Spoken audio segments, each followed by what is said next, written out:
Check if you're in Texas. Confirm you're in fact not playing Hold'em. And lay your cards down, down, down, down, down, because Two is on the air with another edition of Pantheon.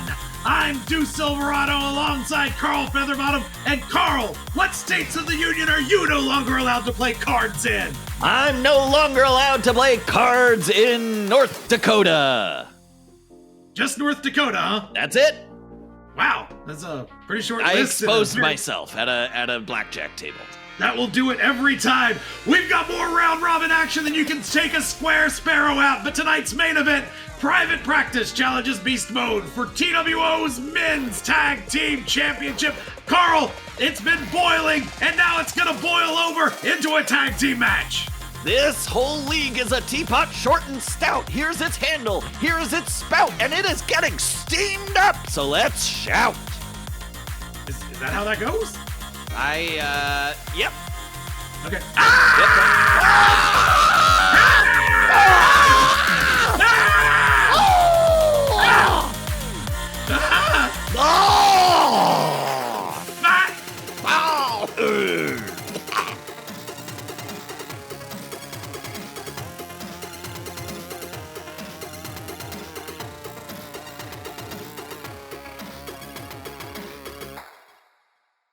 This is Seth Fillmore Otis, and I just want to say real quick, Authority Corp, I like what you've been up to. Hit me up. Now, on to the main course of business. Jelly Roll Morton. I used to be a big fan of yours, but over the years, you've grown tired, old, weak, and your form just isn't what it used to be. So I'm gonna have to tear you apart like the pastry that you are. I'm gonna have to show you the real Kansas City stomp. And by the end of our match, if you show up that is, you're gonna be singing the Dead Man Blues for the final time. So what's it gonna be, Jelly Roll? I'll see you in the ring, old timer.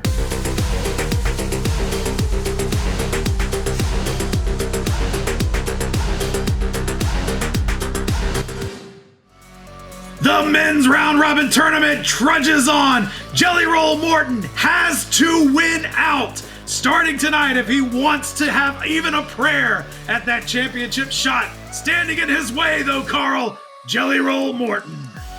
Sorry, standing in Jelly Roll Morton's way is always himself, but Seth Fillmore Otis is the other human in his way. Right. Well, there's in the great hero's journey, you must overcome the external, but you also must overcome yourself, Carl.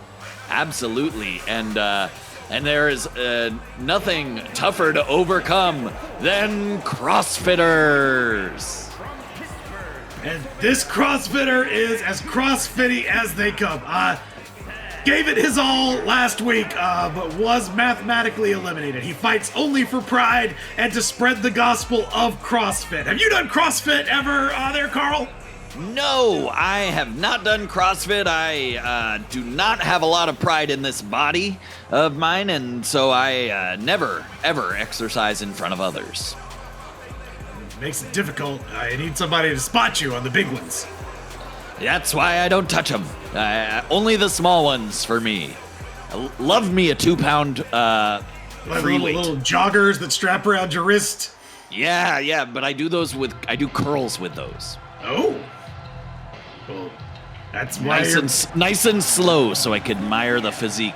Well, the world has gone sepia tone, and that can only mean that Jelly Roll Morton is on his way. Much better than my other concern, which was urine everywhere. It does almost resemble that. Glad there are a few we don't giveaways. have that. It's just we're transported to another time, a time of ragtime, a time of speakeasies, a time when a man could achieve anything regardless of his physique. Jelly Roll Morton, how much pressure is he under right now? He knows that this is a win or go home situation, whereas Truly. Seth Fillmore Otis knows that this is a go home or also go home situation. Every wrestler in the round robin tournament entered with dreams of becoming the number one contender. The dream has already been dashed for Seth Fillmore Otis. All he has left, really, it's not even pride. It's the chance to take something away from Jelly Roll Morton. And he seems dead set on doing so. Well, he's off to a great start now. Big kick coming off of the rope. That disaster kick connects everywhere, and it could be a disaster for Jelly Roll Morton as his arm gets wrenched out, or his shoulder gets wrenched out of the socket. Now going to work on the elbow and wrist. That's just some scientific arm taking apartly from Fillmore. Otis. And Jelly Roll Morton is back flip rolling onto Seth Fillmore Otis, finding that reservoir of energy he needed at the beginning of this match. Yeah, maybe the pressure a little too much right away, but nope, not in control anymore. Seth Fillmore Otis out, and what's he got in mind on those ropes? Oh, this can't be going good. Back to work on the arm. This seems to be the strategy right here. Well, he knows how much Jelly Roll Morton, as a pianist, needs his arms and the hands attached to them, and I think so he's trying to attack the strength of Jelly Roll. If he's going to hit that 23 skidoo or that Jelly Roll, he's going to need that arm strength. And it's all getting sapped out. If I was one of Seth Fillmore Otis's trainees, which I wouldn't be because I do not go to exercise in public, but were I to be, I would hope he wouldn't break me down the way he's breaking down the Jelly Roll. It's true. And then we got a 2 count and a kick out. Seth Fillmore Otis, really impressive. You can tell that the pressure's off his shoulders. He's just wrestling like a different man this week than he did last week. He knows there is nothing to gain, but I also feel like he has nothing to lose. Yeah, exactly. He's got this match and one more, I think, left in his round robin. Maybe a chance to show up and show out and build a little momentum for a future season. But you're exactly right. The pressure is off his shoulders. Missile drop kick connects. What a big move there. Jelly Roll Morton in all kinds of trouble. Jelly Roll Morton seemingly done in by the pressure of needing to win out. And Seth Fillmore is trying to line him up, got his leg caught in the rope. Jelly Roll Morton now with a Hurricane Rana, and suddenly he is in control, and we got it. 1, 2, not enough.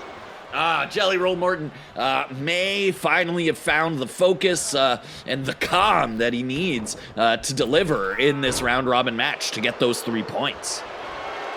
Well, the jazz musician now back in trouble and back in his arm. However, this time, Jacoby finding a rope break. Yeah, Jacoby occasionally calls the rope break correctly. He actually usually does, but he occasionally does not. Much to my own chagrin. Jelly Roll cat-like getting out of the way and now in control. Northern Light suplex. Rolling it over into a second suplex. Both of them to the hardest part of the floor, which is in fact the floor. Nice to hear that out of someone else's mouth. For many weeks, it was my responsibility to point out what the hardest part of the floor was on my own because I was without you. I would tell you, last week, no one would agree with me when I said that someone was a jerk. It was awful. Look at that kick! Even the biggest jerk in TWO? Especially the biggest jerk in TWO. And the professor sat right next to me and just talked about how great Big Boss was, and I was very confused. And now he lives on my second houseboat. Well, maybe you can work on his opinion of assholes and get it correct. And maybe, if you can't, you could invite me to it and I could work on him. Both houseboats now occupied, which is a really strange sensation. I went from having one unoccupied houseboat to 2 very occupied houseboats. JJ's having a great time over on Houseboat 1. We call that the JJ. I named it after him now. That's great. I love JJ. If you ever get a third, give me a call, though. You know what? If a third houseboat comes my way, I will tentatively pencil your name in That is the mark of a best friend. And the mark of a man intent on getting 3 points is that he's pouncing on Seth Fillmore Otis. Hits that Meteora, and Seth Fillmore Otis now down. Jelly Roll going back up top. What does he have in store? What's the pianist gonna play here? He hits that Hurricane Rana. Seth Fillmore Otis trying to get out of the ring. Does he even have the strength to roll to the floor? He doesn't. He's trying to get himself up, and Jelly Roll Morton just letting it happen so he can land some well-placed right hands. And now they're in the danger zone. Oh. And that's why it's the danger zone. Yeah, that's a short highway to the danger zone. You just have to go through the ropes to get there. It's an off-ramp, really, more than a highway unto itself. Standing shooting star press. The danger zone. I can understand why. Then you take the on-ramp to the danger zone.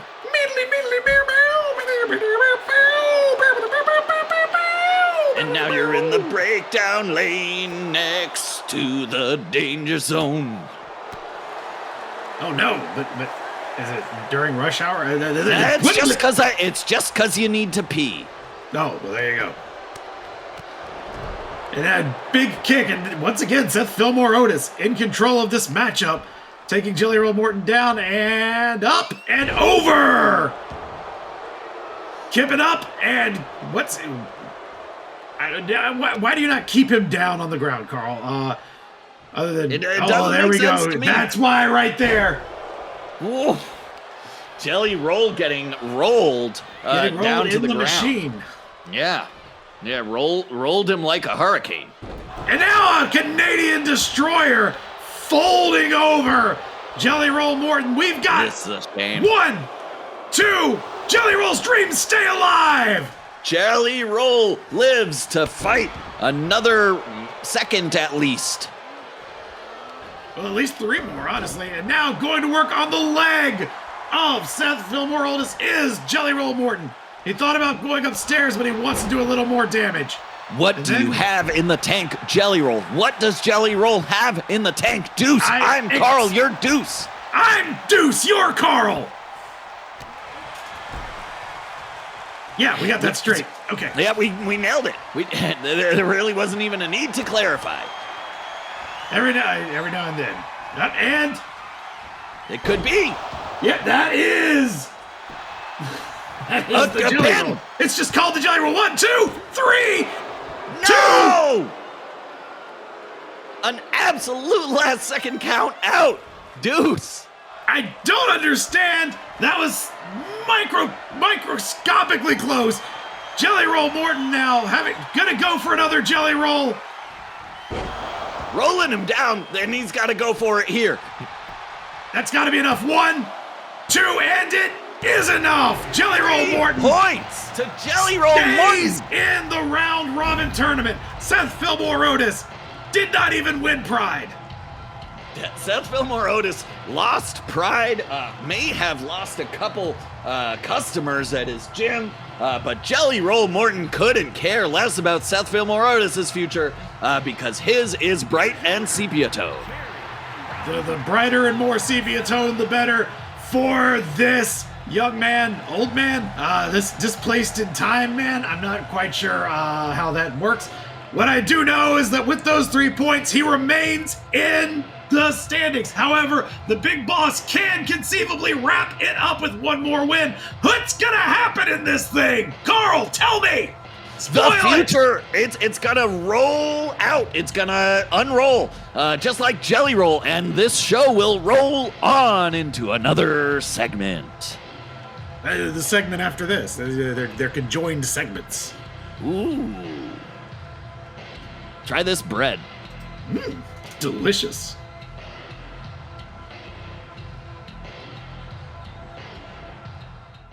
To my esteemed colleague. No. A letter for the rule-bound man I call my friend. A dear Lyle. The trail to the championship is tortuous, like litigating a 6-way breach of contract dispute in a West Texas hailstorm. Something I've done, by the way. I'm a very good lawyer. In the law, I am the captain of my own destiny, navigating by the Texas State Constitutional Code and good old-fashioned charm. Wrestling is a feral hog by a different name. In fact, is outside of my control, currently leave me behind in the round-robin tournament. Am I asking for your help? Never. But the relationship between client and lawyer goes best when we want the same things. In this case, the thing we want, it's a fist in the mouth of our enemies. Our partnership is a garden, one that we water and tend together to raise up a seedling that grows up into a beautiful steel chair that we then break over the back of whatever stands in our way. I hope this letter finds you well and you hear my call. Enclosed, please find my monthly billable hours and per diem expenses. No. Enclosed, please find my offer of friendship and monthly billable hours and per diem expenses.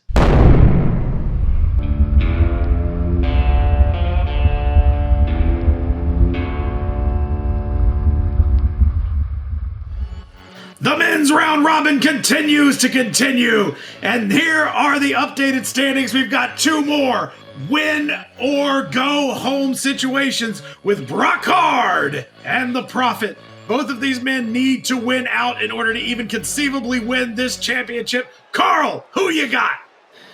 Oh, I got me, you, and all the fans, because we are all gonna win. When the three most important points of either of these men's tournament are on the line tonight, there will be nothing held back by two formidable opponents. And there is Brockhard being accompanied by Lyleguard, for whom he is technically wrestling this match. If Brockhard gets the 12 points and is able to win whatever tiebreaker scenario would be, if the big boss manages to only have 12 points, then Lyleguard gets the title shot. Because which would be incredibly exciting to have a rematch for the title between him and our current champ, AR1. Would it be earned? Not exactly, but would it be exciting? Definitely. Well, we don't know. AR1 has thrown out a challenge. He said he's not waiting for the winner of Richard Zeus's tournament. He wants to defend his title now, and we've got a title defense also coming up in our main event tonight. Yeah, the Tag Team Men's Championship, Private Practice setting their sights on the title and immediately thereafter becoming number one contenders. So it's all coming on to down the line for Beast Mode, their first defense, if I recall correctly. That is correct. Beast Mode defending, and we'll talk more about them later. But now, what we want to talk about is... Yeah, I really thought the Prophet's music was about to hit. I thought it was going to hit right there. Yeah, it was going to be a great segue, but what we want to talk about is... The Prophet! And there he is. The most hyped man in the history of hype, assuming the person doing the hype is himself. Yeah, the Prophet absolutely talks an amazing game, cuts a very, very intimidating figure. I personally am scared of him. I believe the hype as it would apply to him fighting myself. Well, there you have it, folks. And he is taking his time getting to the ring. Never in a hurry is the Prophet to do anything except for tell you how great the Prophet is. He may be very confident. He may be very arrogant, but he needs those 3 points just like anybody else in this match, which is Brockhard. Oh, we talked about the pressure in the last match. Where do you think the pressure is here? The Prophet and Brockhard need those points, but Brockhard is wrestling on behalf of someone who is also just standing right there the entire time. But there is a chance, if he does not win this match, that he might lose a client, and lawyers don't like that. No. Would you fire your lawyer if he could not win a wrestling match for you? No. I think I would. And we're off! I wouldn't, because it's very hard for me to get someone to represent me, and I would cling to them like my life depended on it. I never pictured you as a clinger. Yeah, exactly. But I actually am. Whenever I can get in the door. Oh, well, this is news to me, let me tell you. And what's news to the Prophet is that Brockhard is a lot of man with a lot of power. And he is right now in control of the match and in control of the back and the arm of the Prophet. And now the chest with those. Now, Brockhard being one of the toughest competitors in TWO and one of the toughest competitors that the Prophet has faced yet. The Prophet did, I believe, have a match against Big Boss? Yes. No. No. Did he? Yeah. The Prophet? Did he? He had Bad Brad last week, and he's got a knee in his back several times in a row this week as Brockhard just really let a little quick maneuver from the Prophet, and he seems to have found a little something. And these are two of the beefiest guys in the company. And once again, went to pose and just got clotheslined in the back, and that could be it. Just one, though. And then his arm kind of seized up as he was about to get out. You get clotheslined in the back enough times, and you stay away from Gene Mutations elixirs, and that is just a lot of Brockhard coming down very fast. Did not seem to bother the Prophet, though. Almost seemed to give him a wake-up call, and now he's got bad news for the lawyer, and it's a knee to the face. That's what the bad news is. I thought it was going to be an objection, Your Honor. No, we're still doing that. I go away for 2 weeks and we're still doing that. And that is a fall-away slam onto the hardest part of the floor. Which is? The floor. Brought to you by Snickers. Have you ever hit your head on the hardest part of something, which was it itself? Have a Snickers. That's the slogan. And that is a bear hug. The Prophet is amazingly powerful, holding that much Brockhard not only in the air, but with enough pressure to get him in real trouble. And this could do it. Got a little elbow right to the ear. That is the way to get someone to let you go. And then a head clap. And now just some good old-fashioned fisticuffs, busting open the Prophet's head.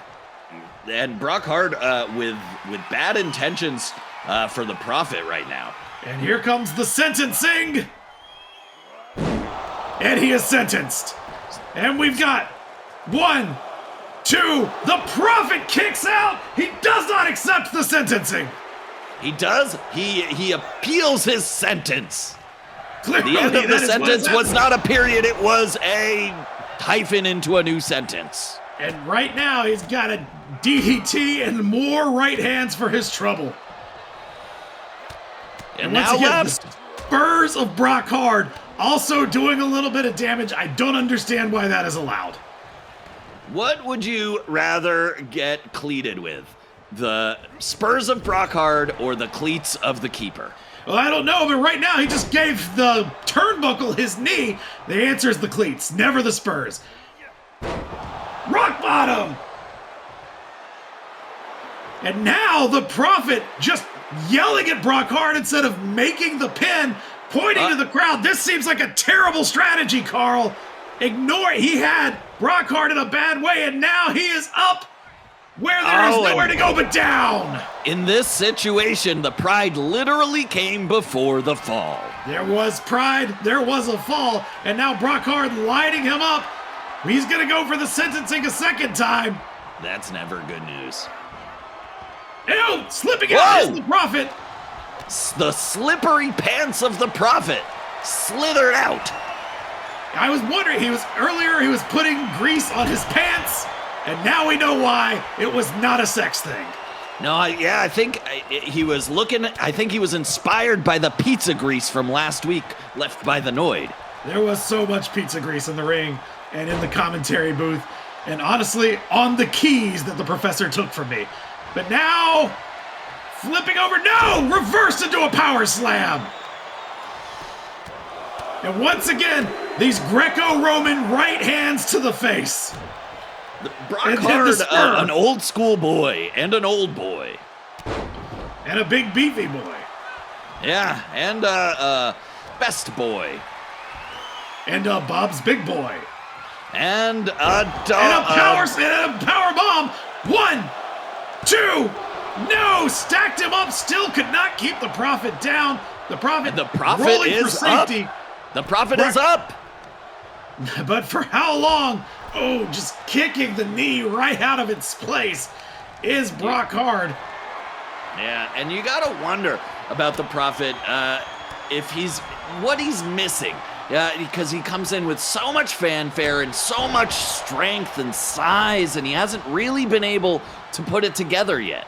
He just made the mistake of following Brockhard right outside. Electric chair onto the hardest part of the floor, which and is, that of is course, cruel and unusual punishment from Brockhard. Well, he is merely the law. He is not in charge of executing the sentence. He just, the state is the one that can do the cruel and unusual punishment. It's not really the lawyer. Anyway, he doesn't want to be just a lawyer, maybe. Maybe he wants to be also judge, jury, and executioner. That's a lot of work. And this is a lot of reversing into a power slam. Hardest part of the floor. Brockhard goes down. And something inside the Prophet pulling him back into contention in this fight. Could he take it, Deuce? No, he can't, because once again goes to the taunting, goes to playing up to the crowd, and now Brockhard trying to rip his literal arm out. Oh, I thought that was a wedgie. No, but that's a Beal, and it's into the corner, and the Prophet BLT back in control, and not anymore. And just these huge punches from Brockhard, and then a spear! Left, right, spear, pin. 1, 2, 3, the spear was enough. Brockhard keeps his hopes alive. The Prophet, ironically, did not see this coming. He absolutely had every chance to take control in this match 3-4 times. He was done in by his arrogance, by his preening for the crowd, and he could not withstand the punishment doled out all match long by Brockhard. And you gotta wonder if this is a learning experience for him, or if he's the kind of guy who cannot learn it. Look at how excited Lylegard is to be still in this tournament without having wrestled a single match. And Brockhard relieved to have the assurance that he has maintained his client for at least one more week. Well, he's gonna bill a lot of hours. Brockhard conceivably can do it with a win over Jelly Roll Morton. But right now, it's the big boss in the driver's seat, which no one ever wants to hear because the big boss is such a fucking jerk. Yeah, he is a total asshole, and the professor doesn't know shit. Oh man, I'm so glad to have you back, Carl. He seemed so likable at times. New Roman.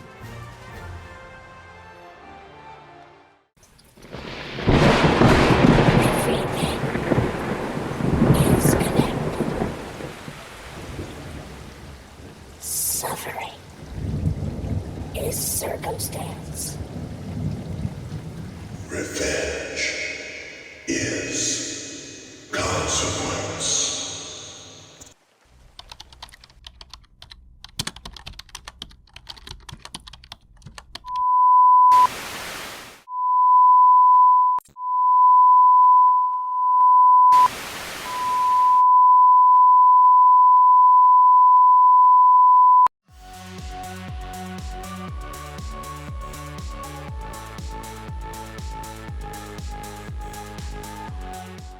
Oh, my little bambino, you look so hungry. Let me make you a plate. Little quick. Just a little pasta. And Stouffer's. You ain't insulting me, you little gabagool. You ain't insulting me. To say that it's a Stouffer. It ain't Stouffer's. It's Stouffer's.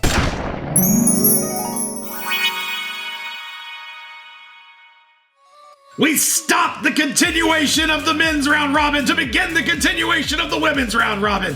R can stay in this tournament with a win. However, the Godmother needs a win to stay in this tournament, or she is eliminated. R on a huge roll since befriending Tuber, the couch potato Carl.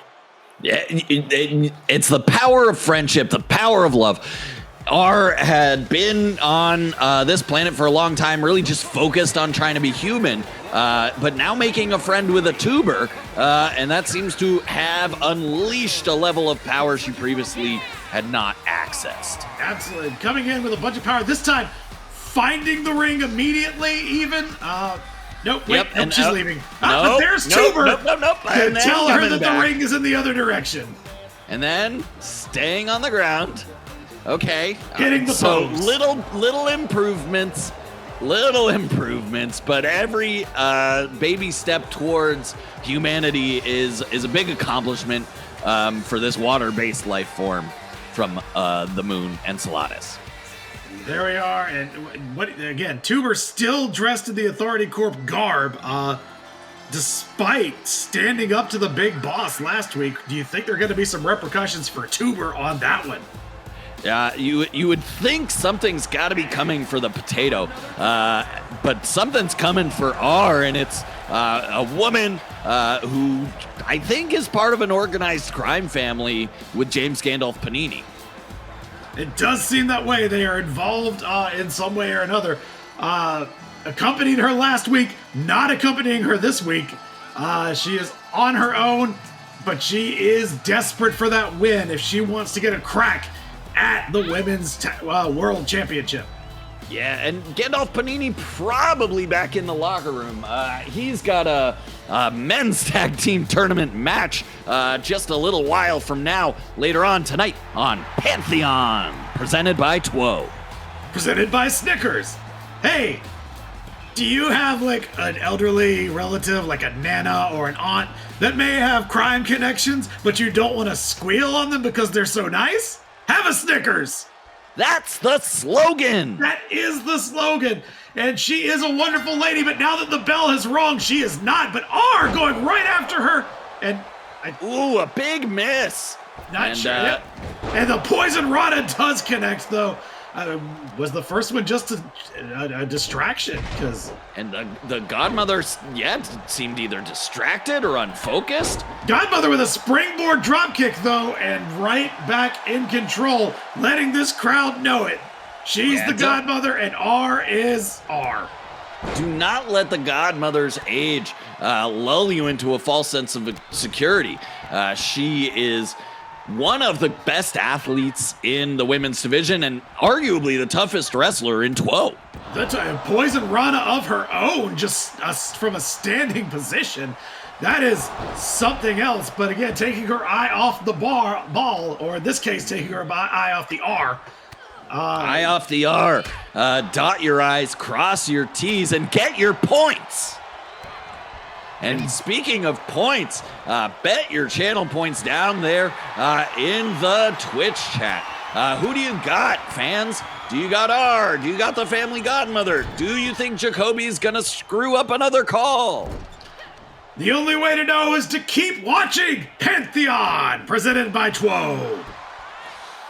And R maybe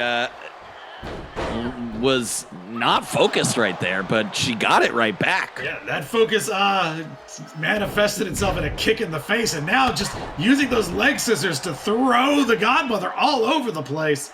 Absolute torrent of pain falling down on R. Springboard DDT, and R That could might be done. do it right here. One, no. No, the friendship of Tuber maybe has inspired R to get up off the mat and fight again.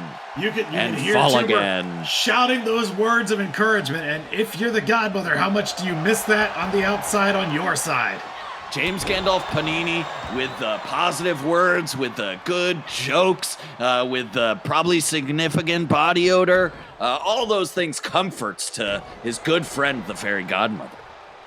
And R with a series of shots to the leg there, trying to slow the Godmother down, who seems to have had a speed advantage over who I would have thought was the most agile person in the division. Ooh, and a big slide out from the Godmother. She maybe took some wrestling powder tonight. One, 2. No! Wrestling powder or no, the Godmother could only get a 2 count after sliding out of the ring, sliding right back in, and clobbering R with a clothesline. Spinning heel kick, and now she's gonna fly right into the face of R. Wow. Did you hear, Deuce, about the next thing that Dick Zeus has Bad Brad doing? What does Bad Brad have to do next? Bad Brad spoke to the league and the fans last week, and I don't think he realizes exactly what's going on, but he is now moving giant quantities of wrestling powder for Richard Zeus. Richard Zeus, confirmed wrestling powder mover, and up. That is Space Ghost coast to coast, and do we have a pin? 1, 2, no, only a 2 count.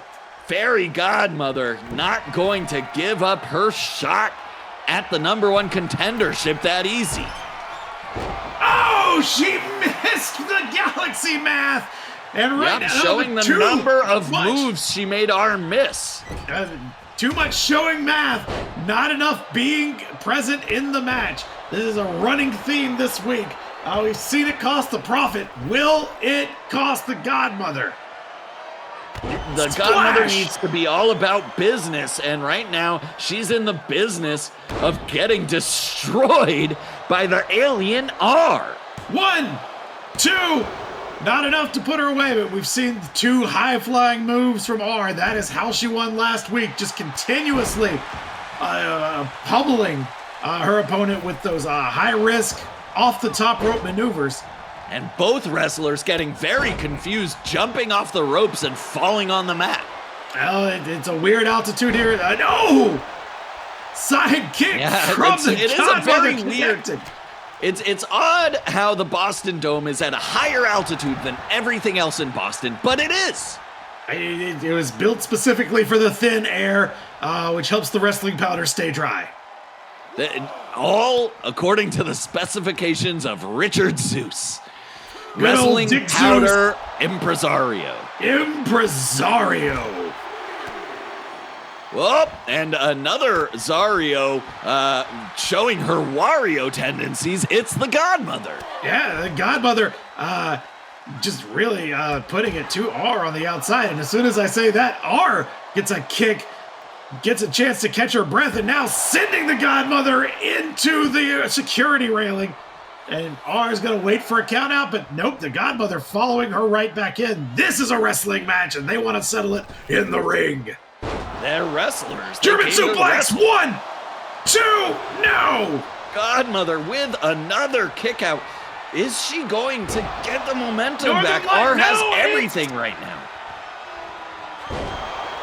What do you think is going through? Oh, thank goodness. That's the crash landing that that R hit, and R's going right to the top. Oh my gosh, this is painful. This has got to be the end soon. Catches her with the DDT on the way down. R is absolutely on fire here. Oh, that is the kind of pain that Fairy Godmother had no intent on experiencing when she walked through the door tonight. Here goes the Godmother, and another knee right to the face. Well, she's angry at this point, and I understand it. Well, she's got to be. She has had a bunch of R drop on her, but R's now had 4 knees right to the cabeza, as they say in places where they say cabeza. Poison Rana to follow it up. Oh, right on the cabeza. That's what they say in those places. In places where they say that. And now just getting gored right off the side of the ring onto the hardest part of the floor, which, as we all know by now, is the floor. And the Godmother, as you commented before, is showing all the speed and legs in this match. But R with a little head scissor takedown, and now back in control. Right forearm to the face, just drops the Godmother. Carl, what happened when someone hits you in the face that hard and you just collapse? How do you get your wherewithal to, well, be doing what the Godmother is doing right now, which is coming back, and once again, knee to the face! Yeah, and she did it probably the way I would have done it, which is expressing a faith in the Lord and then praying to the Lord after it. Well, there it was. That was a quick little prayer, but you know what? They don't always have to be long. Yep, you say a little prayer for wrestling. Say a little prayer for wrestling. Forever and ever. I'm best friends with Deuce. Wait. Hey, buddy. It is so good to have you back. I truly felt like parts of me were missing. I had so many delightful partnerships, but they were all substitutes that could not fill the Deuce-sized hole within me. Well, there's about to be an R-sized hole in the Godmother because that elbow connected. One. That's got to do it. But no! only a 1 count. Wow. And Planting no holes. the Godmother with a DDT, finding a spot right on the spot with that elbow, and the Godmother still has more to dish out. How does she do it, Carl? Is it all wrestling powder or is it something else? It's probably the wrestling powder, but there's probably a part of it that is the will to continue in this tournament, to pursue that #1 contendership. She knows that the 3 points on the line tonight are necessary for her life in the tournament to continue, and she doesn't want to die in the tournament.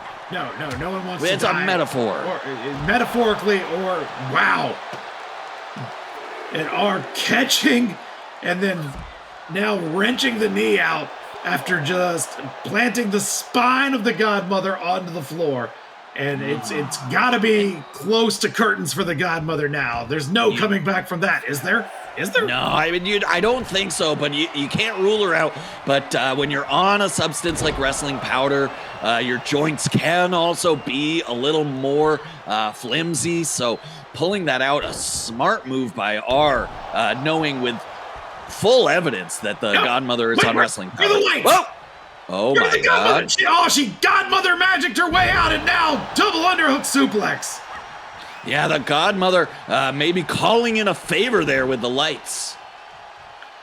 And now making going to work offers on the that legs R of wishes R. she could. R wishes she could refuse these offers, but she cannot. And that was the gang. We've got 1, 2. No, only 2. Only 2, but the Godmother using her magic, using her favors to get some control here against R. Will she be able to hold on to it? Deuce, I don't know. That was a lot of Godmother ass right to the face of R. And R is taking a powder to the outside. Godmother going right to the top. And is she going to fly with those little wings? Is she gonna drop more Godmother ass? Drop it! No! Oh, she falls on her Godmother ass. Only her ass that hit the hardest part of the floor. And R learning the she's not gonna be human able art. to sit down for a week. Are taunting the Godmother after that ass pain. I don't understand how she's delivering any punishment. I don't understand how she's doing anything but running around and screaming, "Oh my God, my ass hurts so bad." Right, I mean, that's not to be and ageist, with Tuber but getting involved in the match. And scaring Godmother out of the ring. We could have a dual count out here, Deuce. They have been out for a while now. I can't see where Jacoby is on the count, but I can see that R still took advantage of the distraction from Tuber, her friend. Oh, but still manages to eat a gang. That could be it. 1, 2, no! Deuce Silverado, this match is one for the ages. Fairy Godmother finding some fraction of energy. Another gang. That's gotta be it. Gotta do it. 1, 2, 3. The Godmother gets her points, stays alive in the tournament as Tuber looks on, unable to do a damn thing about it. And Fairy Godmother just would not give up. She wanted it more. She had more in the tank. She took enough wrestling powder, and she, without James Gandalf Panini, still overcame R to get her 3 points. Absolutely hitting that gang 3 times. It's more than R can bear. And that is the story of the match. The Godmother just absorbing everything that R had to throw at her, and then just had a little bit more to throw back. That's right, and we do have to wonder what this means for R. She was riding such a high, fueled by the friendship with Tuber. Will she be knocked too far back by this loss, or will she and her potato friend get back in the game? Well, it's conceivable for both of them, but right now, we're gonna go see who's paying us money to be here.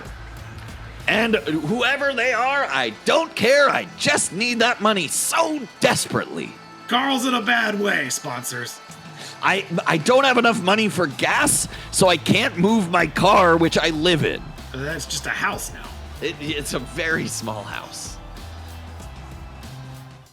Dave has a dilemma. What to put on Wendy's new bacon cheeseburger? Well, you don't want to go overboard. Play it safe. Oh, fucking put some ghost pepper on it, man. People are gonna lose their shit. Well, I don't know about that.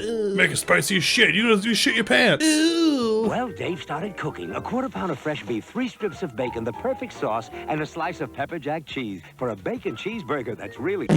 Oh, Dave, please. Mind your own business. You ever hit a guy with a car and just keep driving? It'll give you some awesome erections. The bacon mushroom melt. Patriots not going to the Super Bowl this year, but don't let that prevent you from getting the insurance that you deserve. Tyrone's Insurance. We got you covered. Front or back. You decide. I choose the front.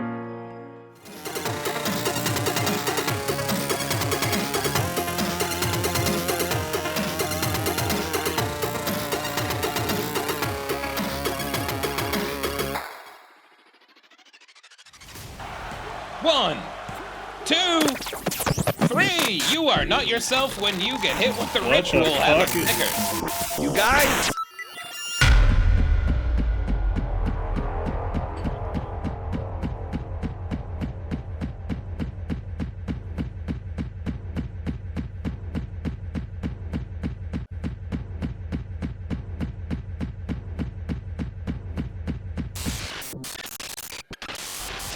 And that's how I got home hitchhiking one day. Thanks, Visual Concepts. Man, that was a quick and abrupt story you told there. Another one down.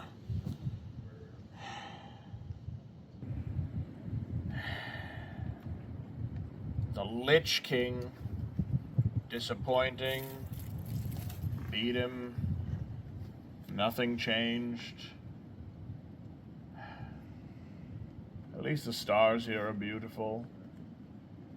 Even if none of them are ancient elder gods trying to sap away your power. It's also disappointing.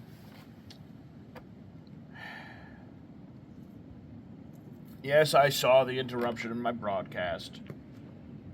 That was a really cool thing that he said about how scars and embracing pain and things like that, but he's not even next on the list. The pain. Well, tonight I'm gonna fight some one-winged angel motherfucker called Sephiroth. Supposedly he's some big bad villain, but of course he gets theme music, and what do I get? Gotta sit around here like a dipshit.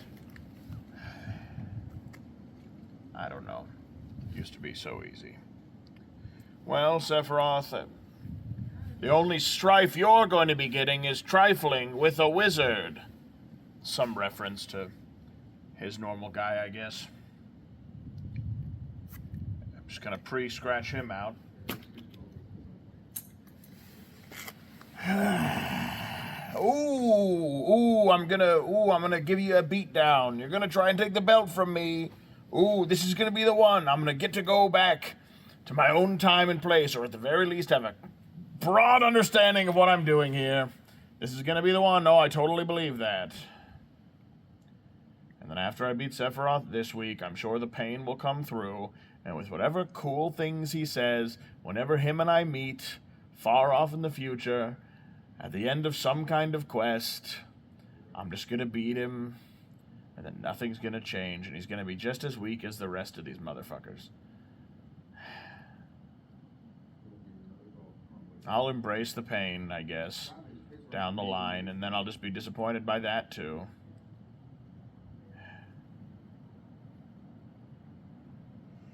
I bought a second grill. I grill now. Alrighty. Don't trifle with a wizard.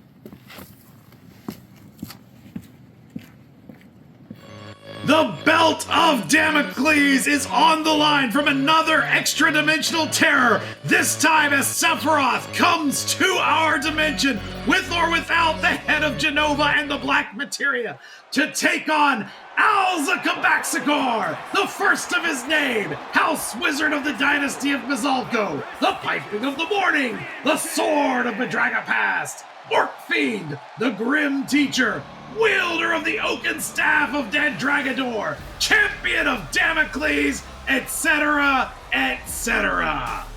It rolls off the tongue every single time, but what is not rolling is my good vibes when Sephiroth is in the room. A creature not of this realm. Not of this realm. They call him the One-Winged Angel. They call him the Terror of Midgard. They call him also Sephiroth, possibly the greatest soldier of all time. Terrifying. I once watched a movie by Eli Roth. I did not love it. There's the jabbing in the toenails, wasn't it? That was part of it, for sure. Yeah. It's not comfortable. Yeah, it just, it didn't help the Twizzlers go down any easier watching that. And speaking not of Twizzlers, I love Snickers. Snickers! Do you need a snack that is in no way licorice or cherry flavored, but in fact tastes more like peanuts and chocolate and some like weird unidentified candy that some people say is nougat, but nougat's not really a real thing and we all know that. It's probably insulation. Have a Snickers! That's the slogan. That's the slogan. They changed their slogan a lot at Snickers, and good on them for that. That's how you stay current in this world. Yeah, and the attention span of the modern kids these days. And there he is, Alzakar, the first of his name, House Wizard of the Dynasty of Mizalco, the Piping of the Morning, the Sword of Bedraga Pass, Orc Fiend, the Grim Teacher, wielder of the oaken staff of Dead Dragador, champion of Damocles, etc., etc. It's like a music. It's like it's got a beat to it. You get better at saying that every single time, and it just makes my heart happy, Deuce. I just want to get the names right. As I look at the call sheet, I want to get his name right. I want to get Ronnie Rue's name right. I want to get AR1's name right. I want to do things in a proper way. I am a very professional man, Carl. You are a very professional man, Deuce. Those ones that you were just talking about were, of course, ARI, Alex Ryan Isaac, and Ronnie Rev, the lead guitarist of Wicked, the greatest rock band of all time. The Reverend Ronnie Rue. I need to call him by his full name at all times. And speaking of full things, the energy of this arena is full and excited and engorged at the sight of the Belt of Damocles. I'll tell you who's not excited and engorged, and that is Alzakar, first of his name, House Wizard of the Dynasty of Mizalco, the Piping of the Morning, the Sword of Bedraga Pass, Orc Fiend, the Grim Teacher, wielder of the oaken staff of Dead Dragador, champion of Damocles, etc., etc. This man, he has been haggard. He looks tired. He's been through it. He's been playing a lot of video games. Can take it right out of you. Yeah, eating a lot of delivery food. But he's also been defending the Belt of Damocles against extra-dimensional terrors. And we still don't know, what sort of toll a mystical belt like the Belt of Damocles takes on its wearer and wielder. Especially if the wearer and wielder is himself in touch with magical elements. Which is the truth. That is the case for Alzakar. And Sephiroth getting his eyes on the mystical belt that Jacoby wields without issue. Sephiroth traveled from realms beyond ours to get here to chase this belt. It's all going down here in the Boston Dome. And Sephiroth starting things off with an Irish whip into the corner, and Alcazar already just in a lot of trouble, already looking tired, and there's that full Nelson suplex. They have a lot of human and earthly moves in Sephiroth's realm, apparently, because he's well trained in these. Yeah, we got a few. There's a wrestler named Tifa who just did an absolutely fantastic dolphin blow. Another move that I know the name of. That's right, Carl, you're a practical index, and once again, we've got someone in a lot of pain, but able to get out of the way of Sephiroth's follow-up elbow and keep himself in this match is the champion of Damocles. And another thing that we are all experiencing always, everywhere, at all times is visual concepts. Another of our great sponsors. Check them out on TikTok, the only place they are. We know what visual concepts is the same way we know that Carl knows what that suplex is called. That is called a German suplex. Hey, wrong country. It's a Botswanian That's a neck breaker, suplex. and Sephiroth is really going here. It's a Ukrainian suplex. And that's our neck breaker. I tell you what, I a have not seen a lot of the Sephiroth, breaker, but he has got some really smooth moves. And now, hanging the legs out to dry of the champion is Sephiroth. Came here without his comically large blade, which I would have thought. Interesting choice. And now, this is a submission hold. He's got it locked in. Oh yeah, he's doing go. Yeah.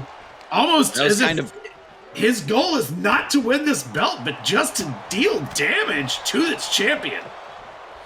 Well, I think he knows. He's seen that despite all of the emotional wear and tear he's been through, Alzakar has fiercely defended this belt. I think he knows that he's going to have to take a lot out of its wielder before he can take the belt. He's got some right forearms, but nope. Sephiroth reversing. And some right hands of his own. No, that's reversed with a kick and a snapmare takeover, and then just a knee right to the head. Oh, yeah, that's right. A Hungarian knee. And now we're just following up with a load of clotheslines. Ducking under. Super kick connects. Yes, the Austrian super kick. And now just a few kicks, a leg drop, knee drop right across the chest. An Uzbekistani knee drop. Hey, just stop guessing countries, Carl. They're not guesses. I know these. I'm encyclopedic and indexical. Up to the top. What's this wizard gonna do? He's almost taunting Jacoby to come over. All the way from Zimbabwe. He caught him. Sephiroth in a world of hurt on the outside now. Kicked to the back. A world of hurt. Floating over into the DDT. That's right. DDT standing for Denmark's Danish Terror. What? That's right. DDT. Every move in wrestling is from a country. I suppose that's true, in a way. Were there any wrestling moves created in international waters? We need a researcher on the staff. Well, we technically have the professor available. But I don't trust him. If there are any wrestling moves that were invented in international waters. Professor, if you're in the chat, please tell everybody if there were any wrestling moves invented in international waters or at UN headquarters. Or also, Professor, if you're in the chat, can you let me know if the party after the show tonight is at your boat or at JJ's? And if you're in the chat and you have my number, you can message it to me as well. You can invite me. Deuce doesn't have to do it himself because he feels like it would be too obvious for him to do it. It's not. And go to sleep and 1. No, rope break. Jacoby spots it, and we are Look at him putting one finger through the rope, a move that he learned in Midgard. The acid spit. My God! That was the acid spit! And it did not affect him. Sephiroth immune to acid. He has spent so much time bathing in the Mako beneath the crack in Midgard that it just did not do a thing to him. Now, is it also possible that all of this wear and tear on the spirit and perhaps magical capabilities of Alzakar diminished the acid spit? It is possible. I know very little about magic. I'm not going to...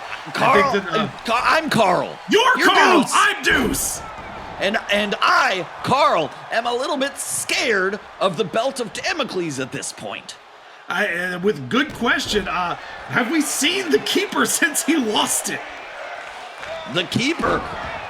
No, we've lost the Keeper. We didn't keep him. He's Do you see what I did there? I see it. And I also saw that springboard clothesline from Alzakar, the first of his name, House Wizard of the Dynasty of Mazalco, the Piping of the Morning, the Sword of Madraga Pass, Orc Fiend, the Grim Teacher, wielder of the Open Staff of Dead Dragonor, 1, rope break, champion of Damocles, etc., etc. Yeah, that's either way. Sephiroth getting lucky that Alzakar keeps pinning him near the ropes. 2! That time he had to kick out because knee on your neck means you can't move your arms. And that's it. It has done it to me, and it'll do it again. Oh! Double axe handle connects. All the way from Uruguay. 1, 2, kick out at 2. An Uruguayan double-handed axe. And that time the acid spit hits, and that time the kick to the head hits. And now, going to the corner is Alzakar, first of his name, House Wizard of the Dynasty of Mazalco, Piking of the Morning, Tournament Dragon. Oh, that's the magic missile! And no one's ever come back from that.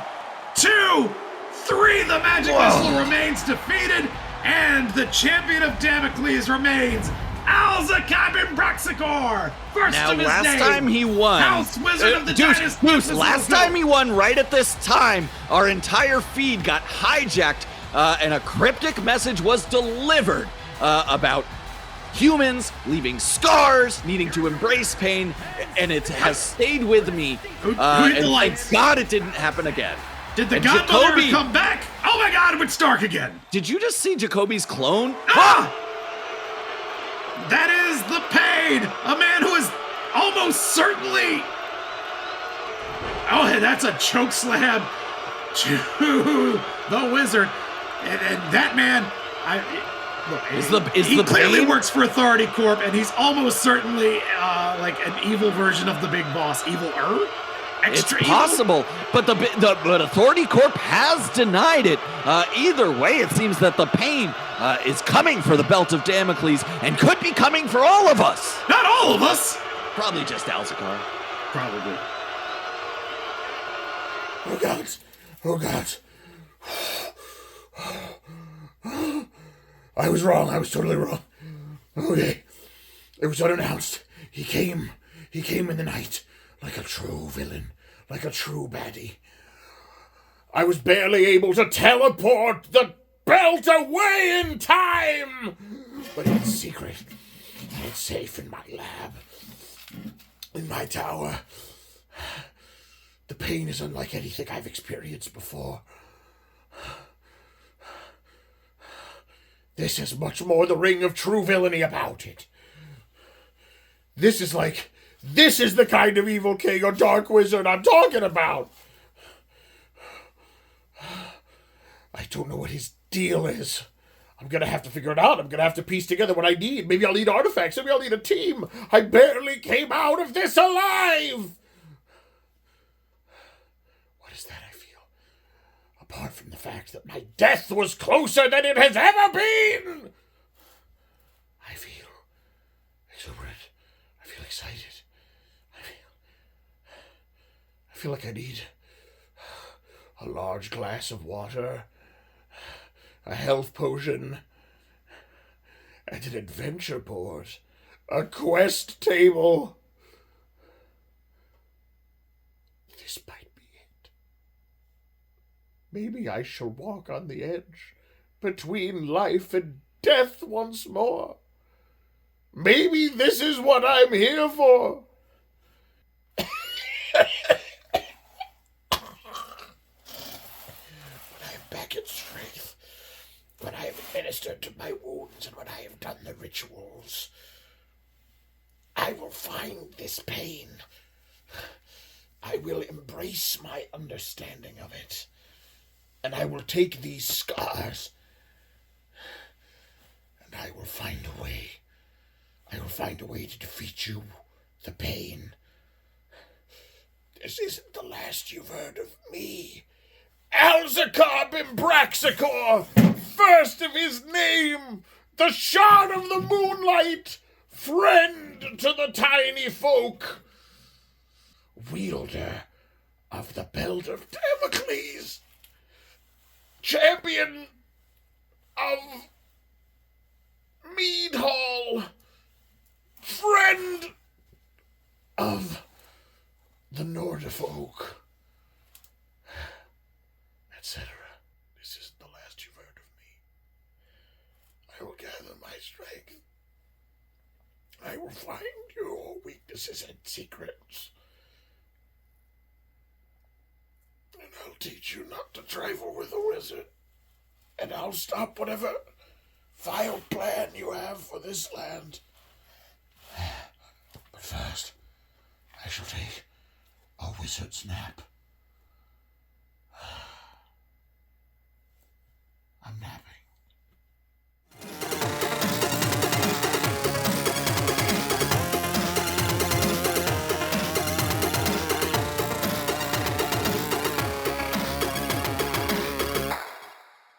What's up, y'all? It's your boy Alex Ryan, pulling up to the arena a little bit late, but it's all good. No match on the card tonight. Hope you guys have enjoyed the wrestling thus far, and I hope you guys enjoy the premiere episode of my podcast, the ARI Files, coming at you right now. I would like to welcome my guests, the Big Boss, being joined by the Ultimate Manager, both representing Authority Corp. How are you guys doing today? Big Boss.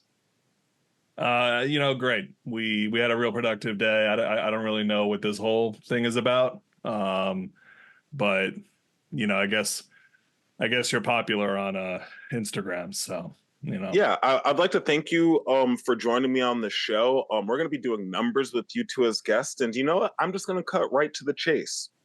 Where is Den the intern? Den, we unfortunately had to let him go. He was not performing to Authority Corp standards, due to his incessant need to fail, apparently. So which is fine for him, but not for us.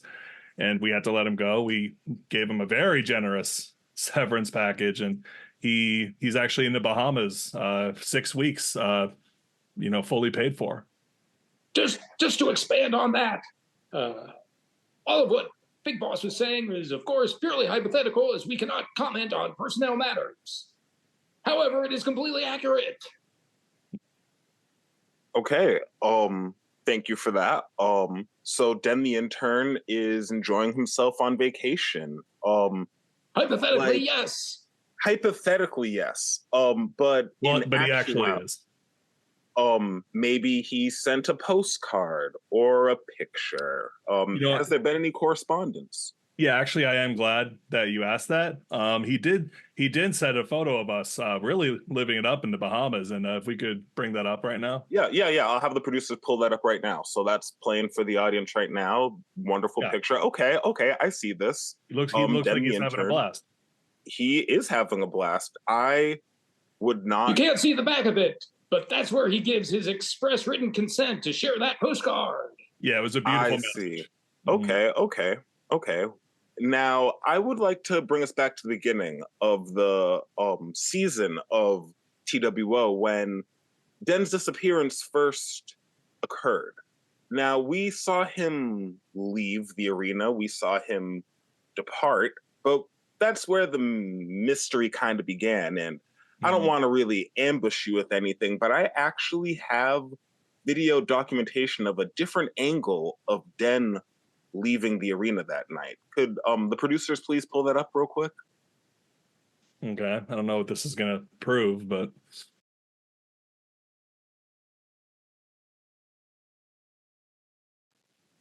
Now, as we can see here, and there it is. Yes. As we can see, that car did not go anywhere.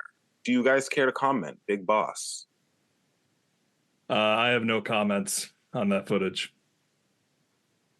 I'm not a mechanic or a mechanical engineer of any sort.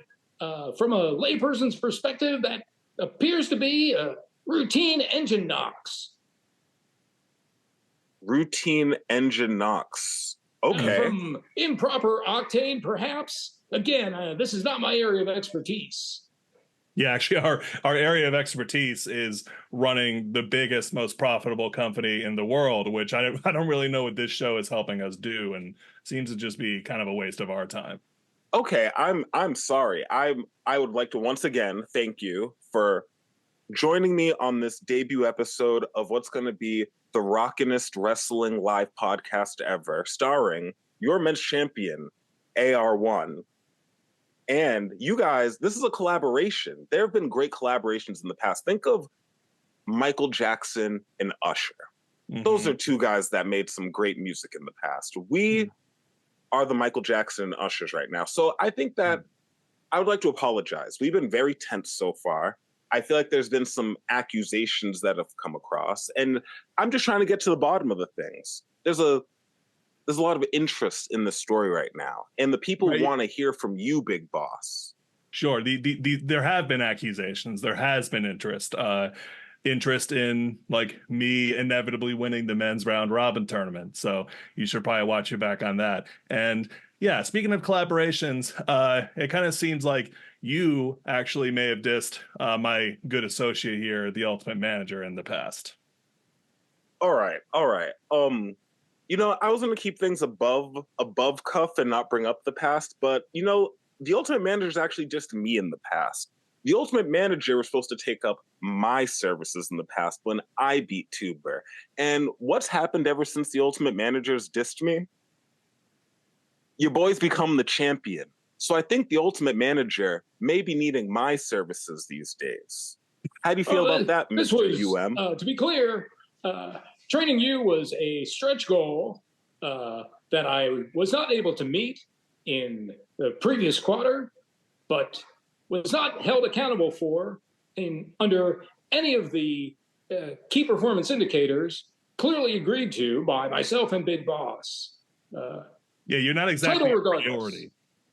Okay, that's fine. Well, how about Ultimate Manager, you make me a priority next week, and I see you in the ring, one-on-one, and we just settle this. I'm sending an Outlook invitation now. All right, and I have received it, and I have accepted it, and I will see you in the ring next week, Ultimate Manager. I will see you in the ring. If you could CC me on that, that'd be great. I only BCC. That's how I roll. But yes.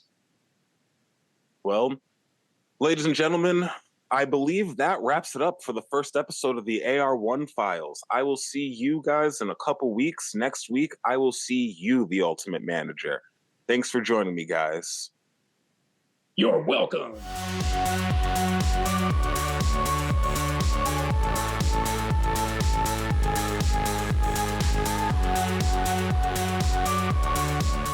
Our tale begins on an unforgettable night in London. E. Honda, a man in love with the enchanting Lana Del Rey, and Eel Pie, the Waif, a character as mysterious as his name, found themselves bonding over a wild evening. E. Honda, in a fit of passion, smeared habanero hot sauce all over his ass at Buffalo Wild Wings, sparking laughter and camaraderie. He then body-slammed Dr. Ricky Dicky Danger in the bathroom. The night continued at Dave & Buster's, where E. Honda forced everyone, patrons and staff, to dance like Magic Mike for hours after he smashed a pinball machine. This strange yet exhilarating night marked the beginning of a powerful partnership. E. Honda and Eel Pie. The Waif formed a tag team, their friendship and shared memories creating a bond that translated into an impressive synergy in the ring. Their first real test came in the quarterfinals of the Blind Tag Team Eliminator Tournament. Yogi Terror and Dead Skull, two formidable opponents, stood in their way. Yet E. Honda and Eel Pie proved their mettle, defeating their adversaries and advancing to the next round. Their victory was a testament to their teamwork and determination, underlining their potential as a tag team. Now, they face an even bigger challenge. James Gandalf Panini and Noir Norman Black await them in the ring, two seasoned wrestlers known for their ruthless tactics and unparalleled skill. But E. Honda and Eel Pie are not ones to back down. E. Honda's love for Lana Del Rey fuels his desire for victory, his thirst for battle unquenchable until he stands at the pinnacle of the wrestling world. E. Honda and Eel Pie. The Waif's journey in the wrestling tournament is a testament to the power of friendship, determination, and a shared love for a wild night out. They have shown that even in the face of overwhelming odds, the human spirit can prevail.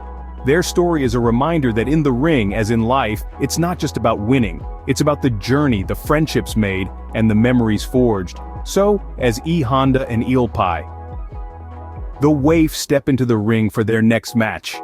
Remember their story. Remember the habanero hot sauce on E. Honda's ass, the Magic Mike dances, and the love for Lana Del Rey. For these are the things that make them not just a tag team, but a force to be reckoned with. Hey, yo, way! More tag team successes on the way. Eel Pie the Waif, we're gonna stomp you out, kid, and E. Honda, 1,000 hand slaps. I got 1,000 slaps upside your head. Quit breaking my crystal balls, E!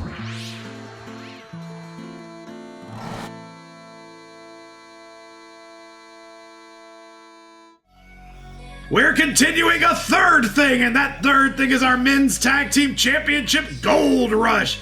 Who's going to take on the newly revamped Vicious and Delicious? Will it be James Gandalf Panini and his partner Noir Norman Black? Noir Norman Black, or will it be Eel Pie the Waif and E. Honda? We're going to find out after the introductions of each of these men. All four of them gonna get introduced. And I, for one, am excited. Here coming in is Eel Pie the Waif with Ricky Dicky Danger behind him and by his side, as always, ready to inject another bit of that good illegal juice right into the veins of Eel Pie the Waif. Just for clarification, the illegal juice is different from the wrestling powder. That's absolutely right. Some people in this league, like Brock Hard, for example, got their gargantuan muscles through completely natural means. Other people, like Eel Pie the Waif, have been injected with steroids and other performance-enhancing drugs. Which is illegal in some sports, but not here at Chwo, where that injection may make him the toughest wrestler. Yeah, Boston Dome is basically like international waters, where no wrestling moves have ever been invented. That's as far as we know, unless you're in the chat, Professor, and you've told us otherwise, and our intern is not getting us word of it, unfortunately, because they didn't show up tonight. Fucking interns. They're a dime a dozen, I tell you. You know what's not replaceable? Friendship, and that's what I have with you. Well, has the friendship between Eel Pie the Waif and E. Honda been enough to earn them a trip to the finals of this tag tournament? Oh, and a calm falls through the room as the flute music of E. Honda, the international street fighting and sumo wrestling champion, enters the ring. Just an absolute mountain of a human being, and one heck of a pro wrestler. I gotta tell you, Carl, I have been very impressed with E. Honda's work here in Chwo, where he may be the toughest sumo wrestler. He's definitely among them. It cannot be disputed. And he's just got one of the toughest looks in the league as well. He looks at fans and you can see them. They sit down the moment he makes eye contact with them. Just very intimidating. There's a gravitas to that stare. I am feeling reverent right now, and I don't know if it's the music, I don't know if it's the stare, I don't know if it's the combination of both of those. I don't know if it's the fact that I left a sandwich backstage and I'm a little bit hungry right now. Hold on, you left a sandwich? Yeah, I have a sandwich. What? Do you want a sandwich? I would love a sandwich, or a Snickers. Ooh, I do have a bunch of promotional Snickers right here under my desk and swiveling across all the way over to you, my friend. Fantastic. I'm just going to make a Snickers sandwich where I unwrap 3 of these bad boys and put a Snickers between 2 Snickers. Because that's the way I've been paid to enjoy them. That's fine. I will eat my sandwich, which is 2 pieces of Wonder Bread and 1 piece of American cheese. Oh, you should slide a Snickers in there. Hey, look, there's Norman Black. And Norman Black has not found what happens to his wife, but he has found his way to the semifinals of this tag team tournament. Yeah, and he wants to get those answers, and if he continues wrestling, he's going to be able to continue finding pieces of evidence as his journey so far has told us.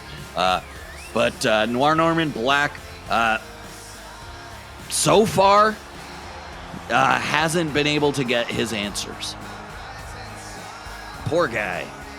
Yeah, just a tragic story is the story of Norman Black.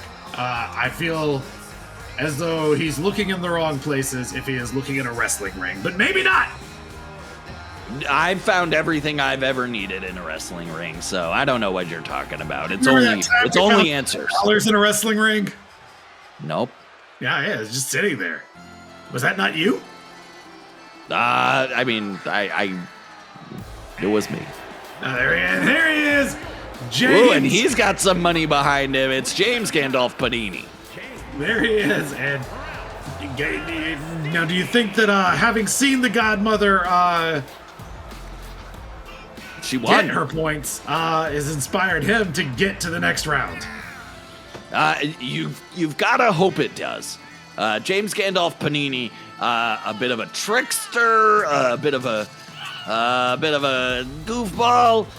He's got what looks to be the coat from Thriller that he's bedazzled with his initials on the back. You know, it's nice to get special memorabilia from great moments in pop culture history and then just bedazzle them. That's right. It's amazing to me that he was able to afford it. But I guess when you're friends with the Godmother, you've got some means. There are some means, and they come your way. Yeah, I've got the pie from American Pie, and I bedazzled the crap out of that. Oh, I would say bye-bye to that. I would eat it. Not the bedazzles, I think, are poisonous. I mean, had I gotten it before bedazzling. Oh, of course. By the Waif, starting things off right away, dropping Norman Black, and not a great start for this gumshoe. We've got... That could be it. One. Eel Pie. No, with the pin. James Gandalf Panini was not bothered to come in until after his teammate had kicked out. When you kick out at 1, that doesn't leave a lot of time to be saved. That's what they always say. As Norman Black and his contoured leggings go to work on Eel Pie the Waif. And Norman Black, not one to mess around. Launched into the stratosphere by the steroided up Eel Pie. And Norman Black, in general, a very strong wrestler, but Eel Pie not having trouble right now, tagging in his extremely powerful and formidable teammate. But that's extremely powerful and formidable teammate just ate some punches and now is getting sent into the corner by Norman Black. And we're going to see a trip to the other corner. Yeah, just back and forth and back and forth. But I'm not worried about E Honda's ability to withstand that. The man takes a lot of punishment. So here it comes, and as I was gonna say before, last time in the match, James Gandalf Panini tagged out almost immediately after coming in, left almost all the fighting to his teammate. Is he going to step it up tonight? One! Well, he got a 2 count right there on E Honda, so that's already more work than he's put in previously. Now, were you a wizard, either real or fake? Would you take off your hat when you're fighting? I think the hat would bestow me with some kind of magic that I would want in the ring. That's exactly right, a magical hat. Yeah.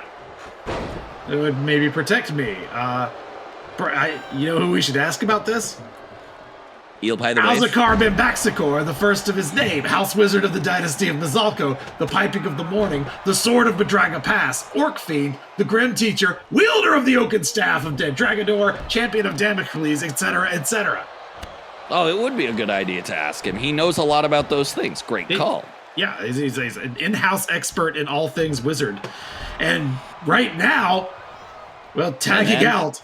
That's right. That's the James Gandalf Panini patented move, the tag out. But he has left. He's left a great table set for Noir Norman Black, coming off the top rope, dropping the knee. Noir Norman Black, fueled by rage and just bad vibes in general, because of the loss of his wife, the disappearance of her. And it was just chopped to the throat to get Ehan to the corner and tag Eelpie. Noir Norman Black not having a great outing, but able to get that bulldog as soon as Eelpie stepped into the ring. And Noir Norman Black right now fighting in the wrong corner. Is this bad strategy that's going to hurt him? Well, that arm drag takeover, huge, took him all the way over to the right side of the ring, and now setting him up. Ooh, this is going to take a lot out of the Waif. That is the clink, which is the sound that Eelpie's head made when it hit the mat. Because there might be metal in it. We've got 1, 2, kick out at 2. And a lot of early success here for Panini and Black. They do not have as much poundage as their opponents tonight. We've got 1, 2, kick out at 2, as Eelpie back in control. Eelpie's gargantuan arms put up to say, what, WTF? And he ripped a new hole in his shirt when he did that. I don't know if you noticed. I've lost count of the holes in his shirt. There are 13 currently. Unless you rip sleeves as holes, which I don't. Yeah. What about the one at the bottom of it that goes over the head when you put it on? The body hole? Yeah, the body hole and the neck hole. I guess the body hole and the neck hole have to count, so that's 15. That's 15 holes. And that's a headbutt from E Honda, and not a lot of people get up from that. In fact, Noir Norman Black did not. He just made a tag to James Gandalf Panini, who comes right in. Yes. And Jacoby does a lap of the ring. And that lap bought some time. But infuriated the Panini. Well, he hit that nothing personal and now hits the IOI. And we've got a back. Will he get in? 2. No, it's a kick out at 2. And just the softest little breakup that I've ever seen from such a massive man. Yeah, and now by the way, tackled saving off the something, apron. holding back. And Ricky Dicky Danger's not even watching what's happening. What's got Ricky Dicky Danger's attention? Oh, he's probably looking for love in all the wrong places. Well, that's why they call him Ricky Dicky Danger, I suppose. And this is why they call E Honda because he's very, very functional. Well, neck breaker, and James Gandalf Panini has escaped E Honda's clutches and now trying to get into the ring around Eelpie the Waif, and Eelpie just letting it happen and gets a right hand for his trouble. But giving as it good right as he back. can. You know, as they say in the streets of London, you give what you got. But can you do it in a London accent? We know you can. You're an Aggie! Oh, that's right. And every move of E Honda's is Japanese, so I know their origins. Well, what if he uses like an American eagle? It's a Japanese American Eagle. No. No, I guess the know if that move is the has a move name, but I know regardless that of it him. hurts. And that is a lot of rope pain on the face of James Gandalf Panini now. But you have seen some increased congruity this week between him and Noir Norman Black. So will he be able to take the strength of his teammate at a moment of weakness like this? And the answer is no. Well, now he is, as you said earlier, in the wrong side of the ring. It's just raking the eyes is E. Honda. But able to fight out. How does he even see right now? It's all instinct right now, but he can't find his partner to make the tag. He's got no idea where he is, and Eelpai tripped over. Eelpai tripped over his own feet. Yeah, and Gandalf Panini, I think, feels that he owes a debt to his partner from the work that he put on him in their last match. And he's going to try and finish this himself. I see it. He's got the Is this Bon it? Appetit. He did it! He got it with the Bon Gandalf Appetit. Panini! Unbelievable. James Gandalf Panini and Noir Norman Black have advanced to the finals of the tournament. They will take on the new and revamped Vicious and Delicious. Carl, can you wait? I cannot wait. I saw the way Gandalf Panini, he had a chance to tag out, but he pressed on. Panini pressed on and got his win for his teammate, eliminating Eelpai and E. Honda. Continuing forward, one step closer to #1 contendership. Look at that. They connected on the high five. That's the real tag team congruity, is being able to high five a partner that you're not used to. Oh, but these two are used to each other now, and that's it. Right now, the title holders are beast mode, but later tonight, we're going to find out if that remains true after tonight. James Gandalf Panini, Noir Norman Black face the new Vicious and Delicious very soon. Deuce, I'm so excited. Can you hide it? No, it's coming right out. It's true, and you're very visibly excited. Woo! See?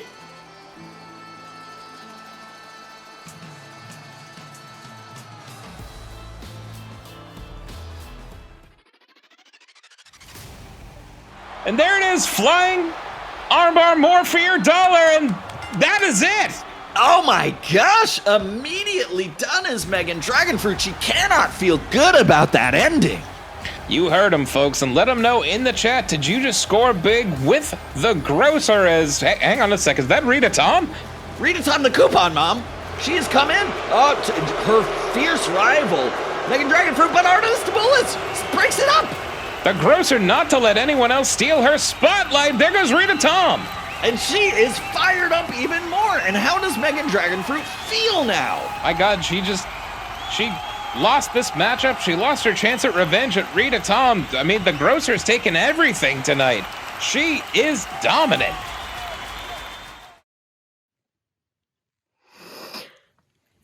Yeah, hi, how are ya?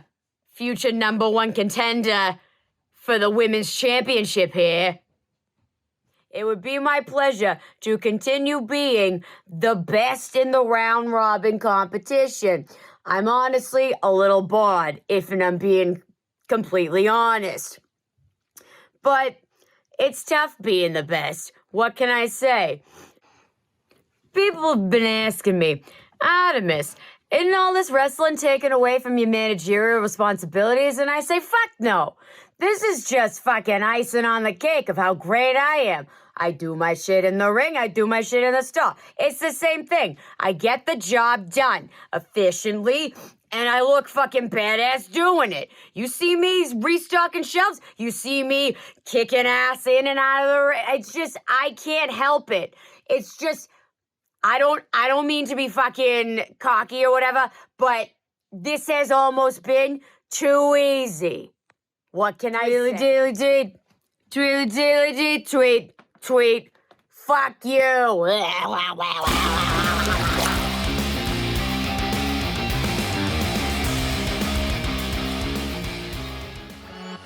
We are continuing now the continued action of the women's round robin. Here are the standings. This is what's on the line.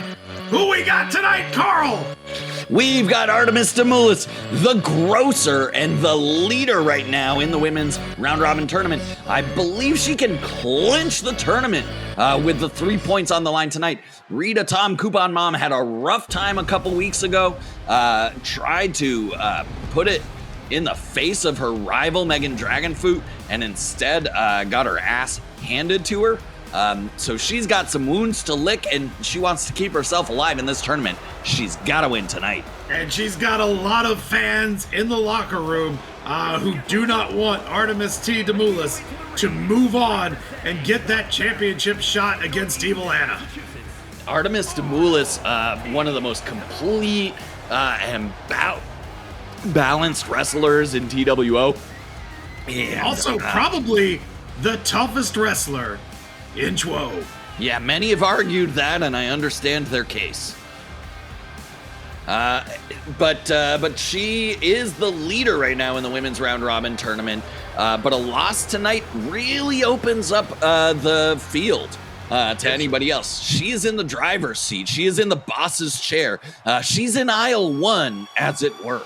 As it were. Not in the frozen food aisle, but more where the produce is, where you have to go first. Right. Is it an aisle or like an area? That's an excellent question, and I think it depends on the layout. We should ask Artemis T Demoulas about this at some point. But also, here's Rita Tom Coupon Mom, and Carl, if you're Rita Tom and you've got the entire hopes of the women's locker room on your shoulders, what do you do to try and stop the momentum of the grosser? Well, you just remember who you are. You're Rita Tom, and you remember your own strengths. You focus on who you are.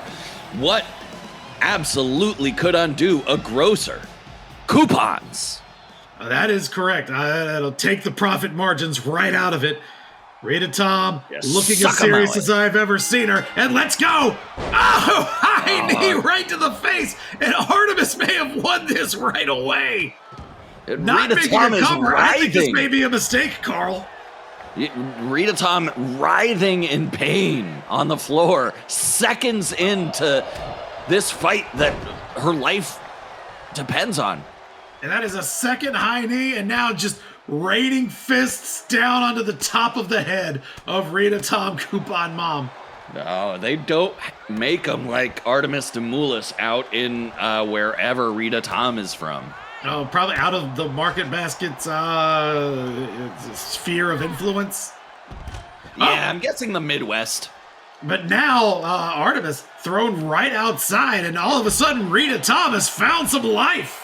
Dropping Artemis Demoulas onto the hardest part of the floor. And that's the floor. That's where they centralize the hardness. Yeah, it's all there. Right and, hand connects. Rita Tom now. Atomic put drop. A low knee. Yeah. Atomic drop. Honduran knee. That is a inverted DDT connects. But Artemis now also making the classic mistake of posing to the audience, and Rita Tom with a side slam to take advantage of the distraction that Artemis provided for herself. What is happening with these wrestlers? Feel like they've all been infected by the Prophet's arrogance. Well, I will tell you that when the crowd is as electric in the Boston Dome as it is tonight, you want to show them you appreciate it as Artemis T Demoulas gets the knees up on that splash. Knocking the wind out of Rita Tom. Back in control of the match. Rita Tom completely winded after that and unable to get anything going. Well, all the air driving right out of her lungs by those knees, but up and head and big boot to the face. That's a cover. We got 1, 2, kick out at 2, and Artemis Demoulas. You know, as thrilled as this crowd is and as electric as it is, you really have a lot of people in the front row that seem tired. Hey, they're just like leaning over. We have been pumping straight oxygen into the arena tonight. Let's wake up! Wake up, poppies! Double underhook and into a slam. And if you're awake and you're in the chat right now, remember to bet your points and hashtag wake up to wake up those front row fans here in the dome. Flying crossbody connects. Rita Tom once again in a world of hurt. Big boot over the top rope. And this is an entire match of high boots and knees. Boots and knees and boots and knees. And boots and knees. And visual concepts. Definitely a thing that we know what is. Check them out on TikTok. Check out JJ on my houseboat. By invitation only. Would love to do it whenever I get my invitation. And once again, just clubs to the back as Artemis T Demoulas. Pump handle slam set up and just takes her over. Out. Wait. But Rita Tom lights, with that mommy magic? I am so upset. Oh, that is the Godmother. The fairy Godmother has the back of Rita Tom. Just absolutely clobbering her. And the lights are out. I don't know where Jacoby was for that, but now Rita Tom in the driver's seat. And the fans are letting Rita Tom hear it. They do not love the move that was just pulled to get an upper hand on the tournament leader. The fans in the Boston Dome may hate it, but the girls in the back of the locker room absolutely love it. But it doesn't seem to have been enough. Artemis T Demoulas still up, still going. And they meet in the ring, but Rita Tom gets the first move. Just a half step too slow after taking those chair shots. And she's putting something together here. Elbow to the back of the neck. She's setting up. That's exactly right. A molten elbow. Dropping her. And 1, 2, 3. And that Rita is Tom, enough. Coupon Mom gets the win.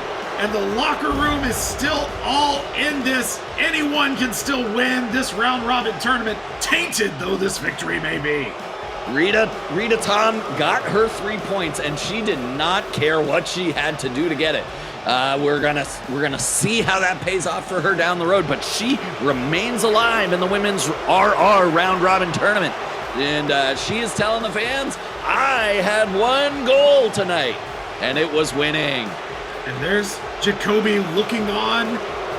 Jacoby mysteriously vanished when the lights went out. Carl, are you prone to conspiracy theory?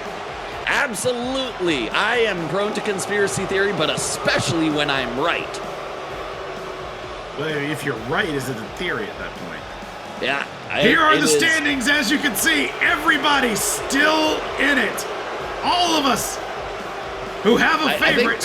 I think Tuber is out of it. Not Tuber. Of course not Tuber. That's what Tuber gets for throwing in with Authority Core. But here we go over to a commercial break. Please stay here. There's plenty more Pantheon to come. We've got our headliner on the way. Buy some on Wheats. And also buy some for me, and buy some Kesha bread too. School's just around the corner. And you know the crazy thing too? Teachers are going to be forced to pay out of their pocket and to provide their students with school supplies. But luckily, with the Go Jacket app, Go Jacket, these teachers can have their school supplies delivered to them for half the price. Allow me to show y'all. Yo, check it out. This app is easy to use. All you gotta do is when you're on the app, list the supplies that you need, we'll break it to the classroom, steal everything in sight, and we'll deliver it to you by hand. It's that simple. Okay, got an order from Miss Sally. She says that she's gonna need some chalk and an eraser to remove all of her students' dumb answers. This table. This expensive projector. Miss Sally, you definitely gonna need this clock. How else is your students gonna know how much time you spend on talking about slavery? Let me guess, not a whole lot? Silly me. How can we forget about chairs for students to sit on? Let me just grab this one. You know what? How about we take all of them?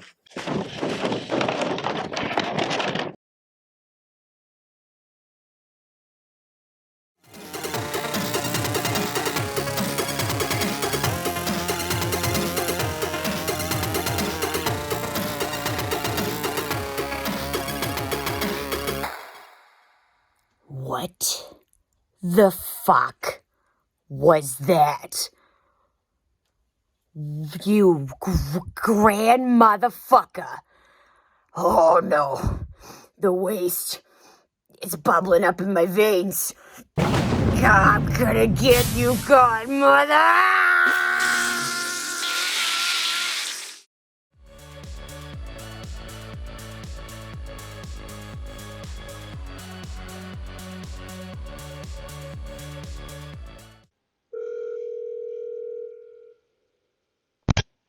Thank you for calling Titan Wrestling Online, where your mother was researching spiders right before she died.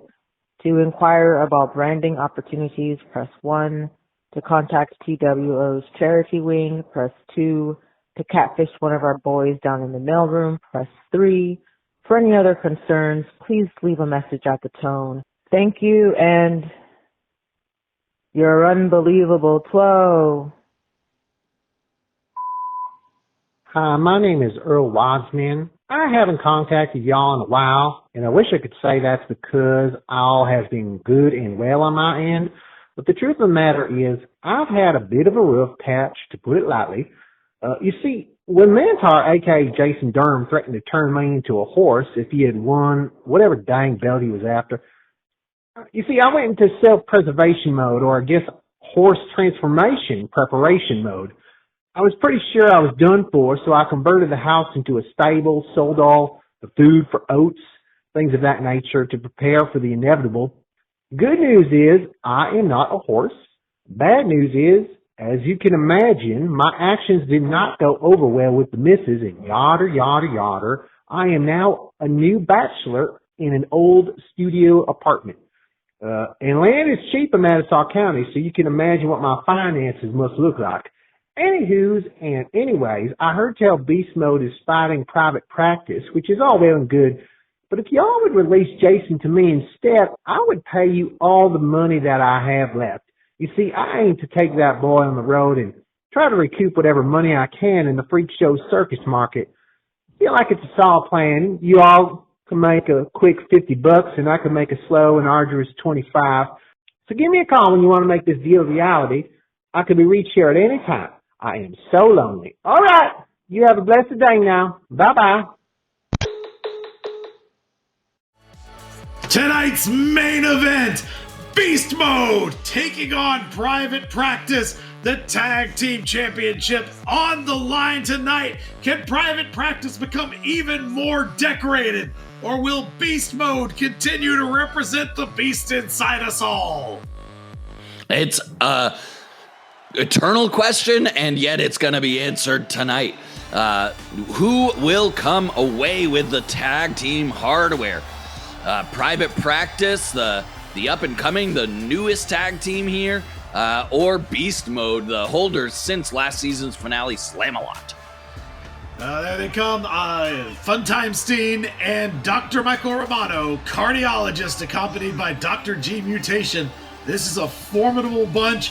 And Funtimestein has just been a real fighting champion with that Employee of the Month championship. Holding it, I believe now for 6 months without a failed defense. But he and Romano have set their sights on a different belt now, declaring their intentions to take this. But Beast Mode is going to have something to say about it. Will it be in English? We don't know. It will almost certainly be in bear. Or in human. That's right, the Frog Prince is human. He is a human man, and there he is! And he is bringing out the beasts! In they come with black armbands on tonight. Yeah, of course, in mourning for the loss of the Frog Prince's friend Clarence, who was dissected in a biology class that may or may not have been taken by Dr. Michael Romano in the past 20 years. That's right. So the Frog Prince and Beast Mode in general, they are not just fighting to defend their belts. They are also trying to get revenge on the entire field of medicine and the study of biology. Absolutely, and they're doing it for Clarence. And that has been trending all over the socials. Hashtag do it for Clarence. Hashtag do it for Clarence. You'll see it in the Twitch chat. You'll see it via Visual Concepts on TikTok. Doing it for Clarence. Private Practice doing it for Naked Ambition. Yeah, even AR1, I believe, has been using the hashtag do it for Clarence. That's right. That is a powerful person to have hashtagging your hashtags. You want your hashtags hashtagged by the hashtaggiest, and that's what ARI is. And there they are, Funtimestein, the intern at Private Practice. Dr. Michael Romano, cardiologist, the cardiologist at Private Practice. And of course, there is also Footface. Does Footface count as a third competitor in the ring at this point? You have to think so. He's got an attitude and a personality all his own. He's won many fights that Funtimestein couldn't do on his own. It's a distinct advantage that they have bringing a third player into a two-man tag match. And there you go. Surrendering the tag belts are the Frog Prince and Bear Grylls. And Jacoby holding them up for all to see. This is what's on the line. Men's tag team gold. And we're going to start with the Doctor and the Prince. And the Frog Prince with a right hand. Normally not a brawler. And that response from Romano showing it. But that, again, not a brawler normally. But he lost a friend to dissection. And this is a very personal match all of a sudden for the Frog Prince, and I don't know if Private Practice can match that personal animosity right now. No, you have to wonder if that is gonna be the difference in this match. Frog Prince, now a human, so now not able to speak frog, not able to make new frog friends, just remembering the friendships that he has, and when one of those is taken away, it's almost like a part of himself was taken away. But he has been able to make friends with this Bear Grylls, who is now going to work on the leg of Michael Romano. This is the powerhouse of beast mode, and now just doozling, and a big right hand into the stomach. Bear Grylls also wearing the black armband, also in mourning for Clarence. This may be true mourning, not even just solidarity. What do you think, Carl? Yeah, no, this is a mourning without a piper. Your mornings must have pipers. We've got one and only one. But yeah, the friendship between the Frog Kingdom and the Bear Kingdom is well known and well documented. People talk about it all the time. I am constantly referencing it. There was an entire episode of Planet Earth about it. And David Attenborough educated me. David, Richard, whichever one it is. From Attleboro, got it. And now they wrestled. Fighting back, covering up a little bit of defense, but that's worked. And the back elbow connects, still not able to take Bear Grylls down, but clotheslines him over the top rope.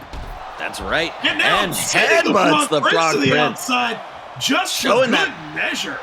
And though a newish tag team, Private Practice, very, very strong wrestlers, two of the most experienced and successful wrestlers in this company. Michael Romano, survivor of the arm fight when he lost function in both arms and still survived an additional 10 minutes. Funtimestein, the only holder of Employee of the Month. And now they have taken control with that tag team congruity right there of Bear Grylls. And now wiping, I don't know if that's a smart move on Funtimestein's part. You don't poke the bear. Well, that wasn't poking. That was a face swiping. Well, it's a metaphorical poke on a literal bear, and moving out of the way of the elbow drop, and then hits that basement drop kick.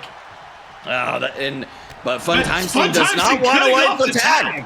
No, Funtimestein says sorry. That he's party's gonna be over. the one to make the tag. Can Bear Grylls get up and realize that he's in his own corner? He cannot. Dr. Michael Romano right on top.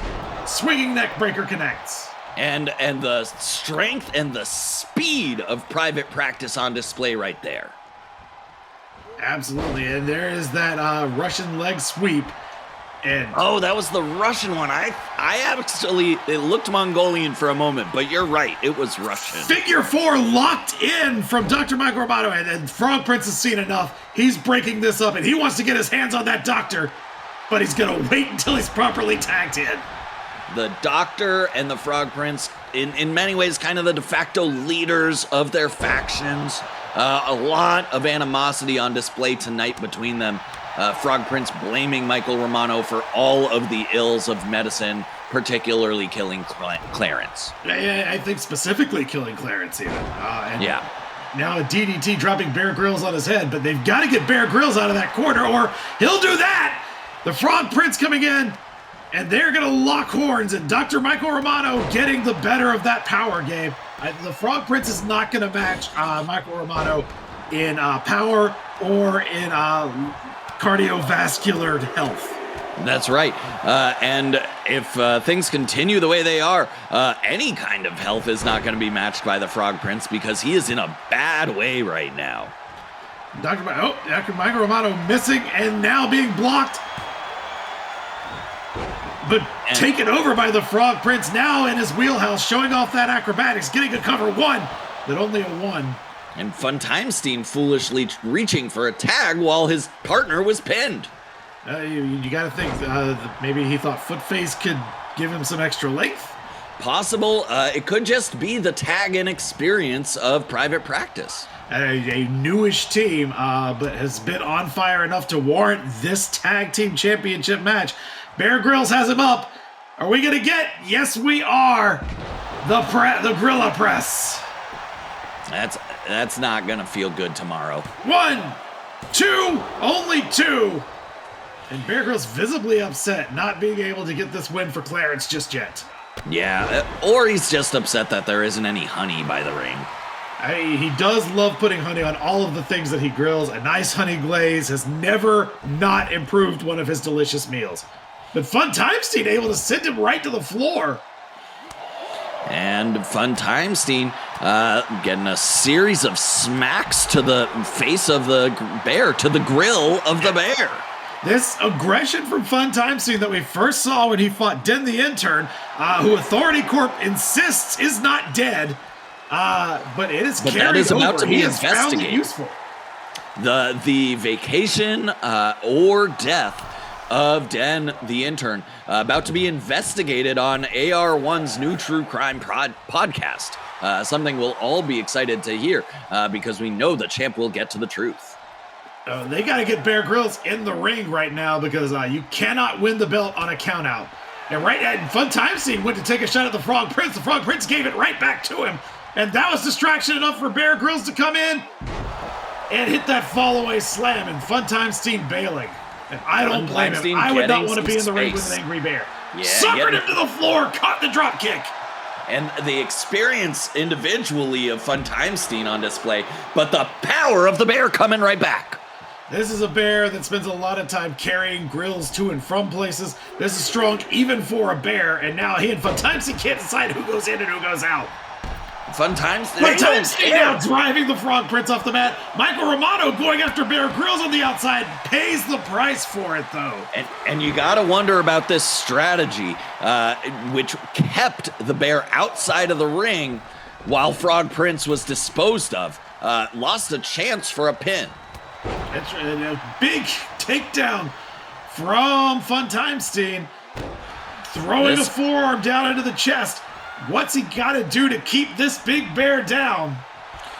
I don't know, but the power and abilities of Private Practice may be enough to overcome a couple of their strategic miscues. Wow, look at the power of Funtimestein. He's got a pin. Frog Prince coming, taking the long way around and still not breaking it up. Not breaking it up and giving the strategical errors right back to their opponents. But Funtimestein chasing the wrong opponent and now laughing about it. What is going on with Private Practice? Too new to the tag team scene is right there. We see Mantaur cannot be involved in the match, and you know that's killing him. He's also wearing the black armband for Clarence. Just as angry as anyone else in this faction. But tag team rules are tag team rules, I guess. I think the anger and sadness about Clarence also seems to be affecting Mantaur. You see him wiping away tears right there. It's touching stuff as the Frog Prince gets back up into the tagular position, but Bear Grylls and Funtimestein still very much outside. Yeah, and that's a suplex onto the floor. The hardest part of the floor. Funtimestein wishing he had tagged out earlier when he had a chance. He's been taking a lot of punishment, but he's putting it right back on the bear. That's true. Bear Grylls took his eye off the ball to maybe return some of those cheap shots from Michael Romano. And are we gonna see it? Are we gonna see it? Is it party time? Ladies and gentlemen, they want it. It's party time. Connects, and Bear Grylls now in a lot of trouble. We've got what is happening? Jacoby was caught up with the Frog Prince. The Frog Prince throwing a distraction. Jacoby unable to come and make the count. Bought Bear Grylls enough time, but that elbow connects. And is that enough? 1, 2, broken up by the Frog Prince. And Romano pacing around, giving some words to the Frog Prince about that distraction that prevented a count before. And just strong words, budding rivalry between two powerful factions as the factions continue to rise here in Two. They don't plateau, they just keep going up. Now is Funtimestein gonna take the tag here? He's been in for a long time, Deuce. Well, he's got Bear Grylls in his corner. Dr. Michael Romano so desperate to get a tag, he tried to get a shot in. An amazing failure right there by Private Practice. I am beside myself, Deuce. I don't think this is going to work to their advantage. Funtimestein looks dazed. He looks stunned. He maybe can't even think straight anymore. And there's the Spanish Fly. 1, 2, broken up by Dr. Michael Romano, but Funtimestein is hurt. He is tired. And the Frog Prince is as fresh as you could be at this point in a tag match, but tagging in Bear Grylls anyway. Tagging in his strong, big, hairy, sweaty partner. And that is a strong, big, hairy slam, but broken up by Dr. Michael Romano before the 1 count can even happen. And now Bear Grylls just going to take care of Michael Romano himself, whipping him to the outside. And Bear Grylls learning a thing or two about tag team in his months here. Hug on Funtimestein. Is he going to get out of that? That is flailing. That's going to do it. Out. Beast mode retains. Funtimestein too tired, too injured, and the Bear Grylls too powerful. Beast mode still your men's tag team champions. Private Practice down and defeated. Romano on the hardest part of the floor. Mantaur's hair floating in the ring. And Beast Mode retaining their tag team belts. Their glory continues at the top of this division. And that almost certainly means that when we get to the finals of that tournament, it will be James Gandalf Panini and Noir Norman Black facing Vicious and Delicious for a shot at Beast Mode and their tag team championships. Look at them. They did it for Clarence, and they're so happy. They're hugging. Everyone's having a good time, except for Clarence, who is still dead. No amount of tag team victories can bring a frog back from dissection. And also Private Practice not having a good time. But, Beast Mode cements their status as the top team in Two. But the other top team in Two, Deuce Silverado and Carl Featherbottom back together in the booth. It was great to be back with you, my friend. I don't have any plans tonight or this weekend or next week until the next match, next show. So I'm available. Could you pick up my dry cleaning for me? That would be great. Then I could come to your house to give it to you. I just need it for the show next week, but I need you to watch it. Fantastic. Well, all I need, could you spare me a couple bucks for gas? Absolutely. That's friendship right there. Yeah, there it is. There it is. Well, we'll be back here again next week with your clothes and with my friendship. And with more wrestling action here on Pantheon, Twitch TV/2MB Studios. Good night, everyone, on behalf of Two, the management, and the furniture. Everybody out there, we love you. Smells like bear. Yeah, that's from the bear. No. It's the Amazing Funtimestein here. My post-match ice bath back at the clinic. My partner, Michael Romano, cardiologist, he's already feeling good. He's bouncing around. He took a couple shots from the doctor. So we're doing just fine here. Proud of what we did tonight out there in the ring. We may not have won, but as the newest men's tag team in the company, we rose quickly to number one contender status. And tonight we went toe to toe, blow for blow against the men's champions, Beast Mode.